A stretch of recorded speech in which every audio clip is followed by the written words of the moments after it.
Kecelakaan maut melibatkan sepeda motor dan truk terjadi di Jalan Bypass Ngurah Rai, Desa Kesiman Petilan, Denpasar Timur pada Jumat 2 Februari dini hari. Insiden ini merenggut nyawa pengendara motor bernama Kusmawan, 45 tahun. Pemotor kelahiran Ciamis, Jawa Barat ini tewas karena menabrak bokong truk tersebut.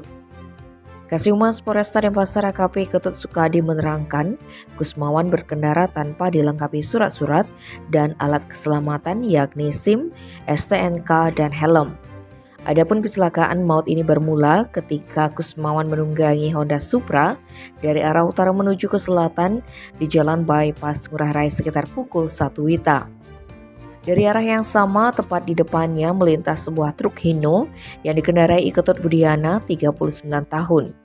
Sesampainya di depan UD Prima Jaya Stone, korban diduga kurang berhati-hati dan tidak menjaga jarak dengan kendaraan besar tersebut.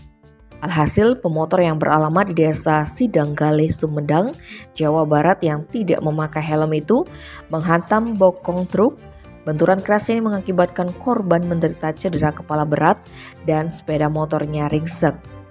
Naas, korban pun tewas di tempat kejadian perkara.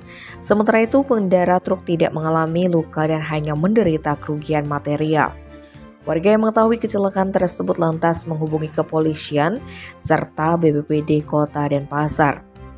Jenazah Kusmawan selanjutnya dievakuasi menggunakan ambulans BPBD Kota Denpasar menuju ke RSUP Prop Ngurah Denpasar. Tim Bali Express melaporkan.